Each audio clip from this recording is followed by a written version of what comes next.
বাপের জন্য প্রথমে করছি না।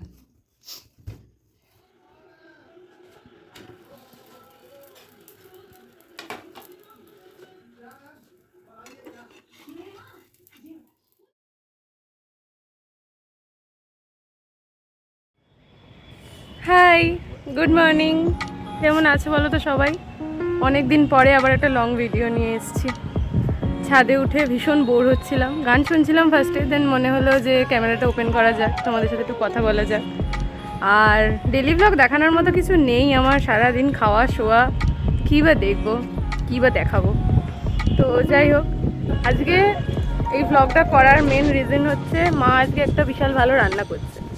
তো অনেকদিন মায়ের কোনো রেসিপি তোমাদের সাথে শেয়ার করা হয়নি, তাই ভাবলাম মায়ের একটা রেসিপি তোমাদের সাথে শেয়ার করি। আশা করি তোমাদেরও ভালো লাগবে। কী রেসিপি সেটা তো আমি এখন বলবো না, সেটা তোমরা পুরো ভিডিওটা দেখবে, তারপর তোমরা নয় নিজেরা বুঝতে পারবে, নয় ভিডিওর এন্ডে লিখেই দেবো। তো চলো দেখা যাক নিচে গিয়ে কী রান্না হচ্ছে, তোমাদের সাথেও শেয়ার করি। হাওয়া দিচ্ছে, দরজা বন্ধ হচ্ছে, গাড়ি যাচ্ছে, কতটা শুনতে পাচ্ছ কে জানে। যাই হোক, তো চলো নিচে গিয়ে দেখা যাক কী হচ্ছে, তোমাদের সাথেও শেয়ার করি একটু। ছাদ দেখবে? দেখো ছাদ, আমাকে আর দেখো না, খুব বাজে অবস্থা মুখ চোখের। যাই হোক, তো চলো নিচে যাওয়া যাক। তো চলে এসেছি নিচে, স্নান টানও হয়ে গেছে। দেখছি এখানে মা সব জোগাড় করে ফেলেছে। এখানে নিয়েছে ময়দা, এরপর দিচ্ছে আটা। এটা 4:1 তোমরা নেবে, যদি 400 ময়দা নাও 100 আটা নেবে। তারপর সেটাকে ভালো করে মেশাবে।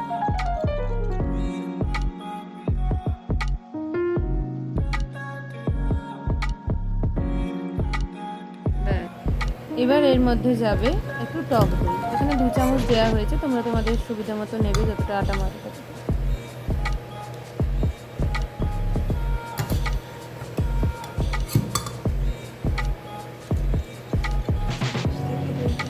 আর দেবো একটু দিন,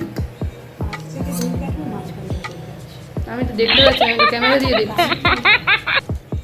এরপর তার মধ্যে দেবে দুধ। দুধের পরিমাণটা কিন্তু তোমাদেরকে নিজেদেরকেই বুঝে দিতে হবে। মনে রাখবে পুরো মিশ্রণটাই দুধ দিয়ে মাখা হবে, কোনো রকম কোনো জল ইউজ করা হবে না। তো অল্প অল্প করে দুধ ঢালবে আর জিনিসটাকে মাখতে থাকবে যেভাবে মা মাখছে। এরপর এর মধ্যে যাবে নুন, তারপর আবারও সেটাকে ভালো করে মিশিয়ে নেবে।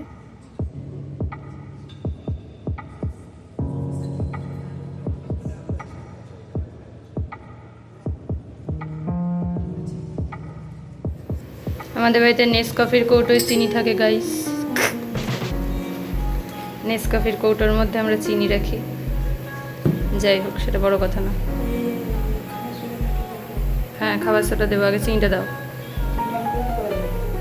চিনি তোলার পদ্ধতি, হাতার পিছন দিয়ে চিনি তুলছে।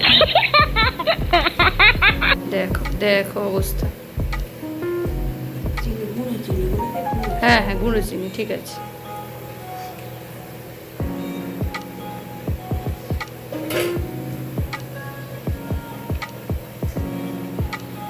দাও একটু দাও। একটা করে ইনগ্রিডিয়েন্টস অ্যাড করে তোমাদের ভালোভাবে সেটাকে এইভাবে মেখে নিতে হবে। আর মাখাটা যেহেতু সম্পূর্ণটাই দুধ দিয়ে হবে, তাই এভাবেই অল্প অল্প করে দুধ দিয়ে জিনিসটাকে তোমরা মাখবে। দেখো 1 চিমটে খাবার সোডা দিলাম, এর পরিমাণটা তো বলা যায় না, তোমরা যেরকম আটা ময়দা নেবে সেই অনুযায়ী দেবে। এবার অল্প একটু সাদা তেল দিয়ে ভালো করে এটাকে মাখতে থাকবে ততক্ষণ পর্যন্ত যতক্ষণ না ডোটা হাত থেকে ছেড়ে যাচ্ছে আর থালা থেকে উঠে আসছে।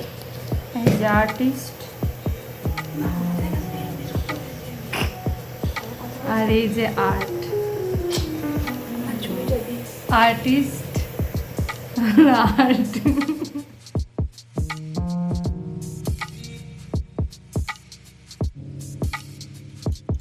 দেখো ডোটা যখন এই রকম হবে তখন জানবে ডোটা একেবারে রেডি।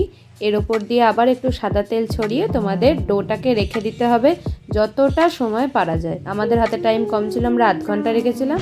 তোমরা পারলে 2-3 ঘন্টাও রাখতে পারো। যত রাখবে ডোটা তত সফট হবে, তত ফুলবে, তত জিনিসটা নরম হবে।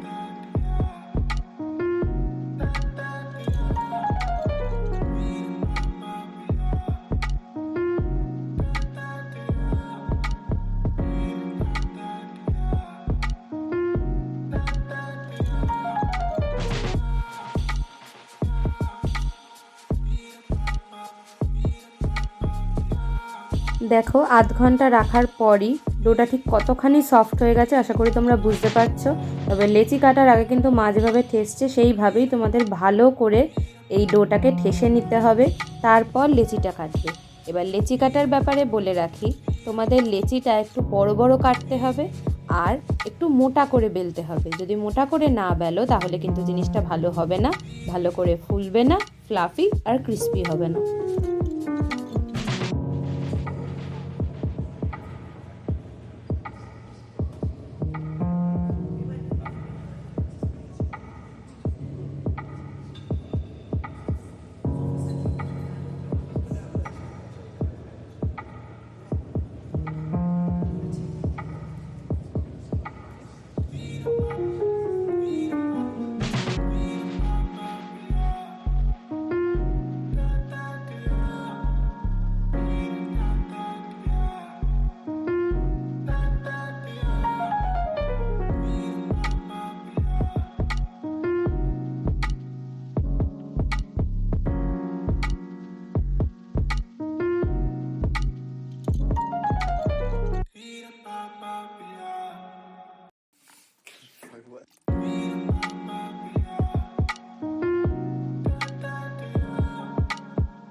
আশা করি তোমরা শুরুর ক্লিপস বা এতক্ষণ ভিডিও দেখে বুঝতেই পেরে গেছো কি বানানো হচ্ছে। তবে এটাতে কিন্তু জাজ করার কোনো ব্যাপার নেই, আমরা কোনো রেস্টুরেন্ট বা ধাবা স্টাইল বানাচ্ছি না। মা যা বানাচ্ছে সেটা সম্পূর্ণ দেশি স্টাইল, সম্পূর্ণ ঘরোয়া পদ্ধতিতে মা যেভাবে পারছে বা যেভাবে মনে হয়েছে মায়ের যে ভালো হবে সেই অনুযায়ী।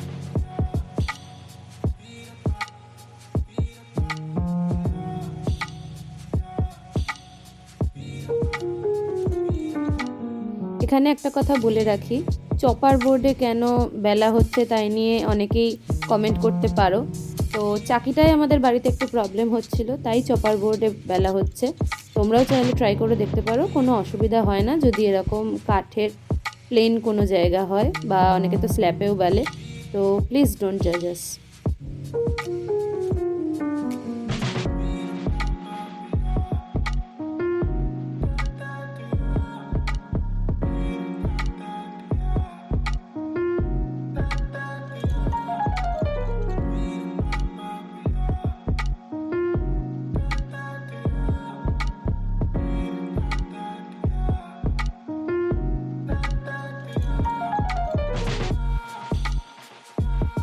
আচ্ছা, সেঁকার ক্ষেত্রে বলে রাখি, প্রথমে কিন্তু কোনো রকম তেল, ঘি, বাটার লাগানো যাবে না, শুকনো সেঁকতে হবে। আর রুটির মতো 3-4টে একসাথে সেঁকা যাবে না, একটা একটা করে ইন্ডিভিজুয়ালিই শিখতে হবে। হয়তো তোমরা জানো, তাও যেহেতু রেসিপি ব্লগ তাই আমি শেয়ার করে দিলাম বা জানিয়ে দিলাম।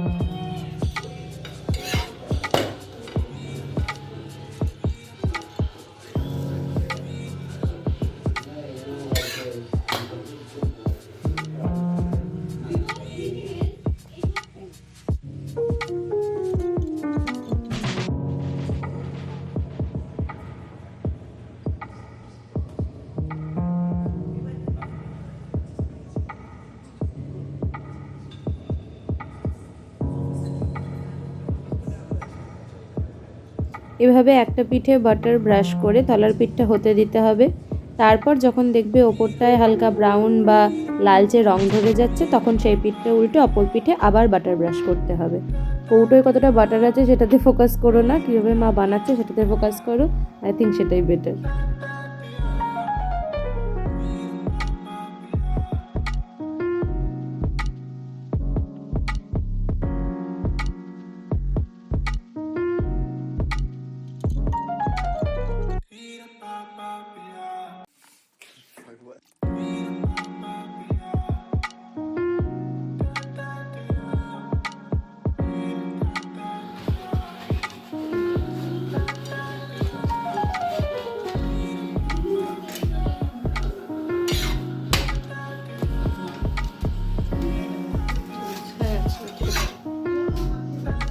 কেমন লাগছে বলো তো?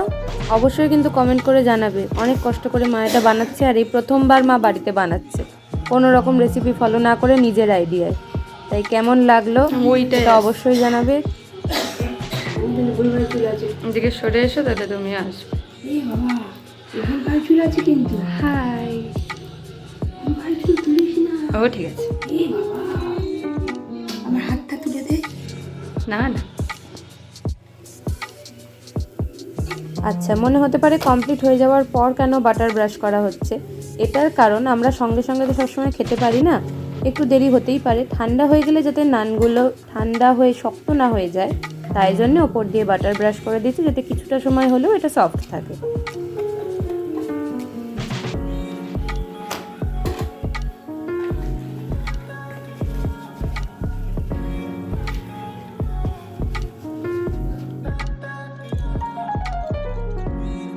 দেখো, দেখেছো নান পুরো একদম রাজুদার পকেট পরোটা। দেখো একদম পকেটে পরে নিতে পারবে। কতটা সফট হয়েছে আশা করি এবার তোমরা বুঝতেই পেরে গেছো। তো অবশ্যই বাড়িতে একবার ট্রাই করো, তোমাদেরও খুব ভালো লাগবে। আমি তোমাদের ছিঁড়েও দেখাচ্ছি, দাঁড়াও।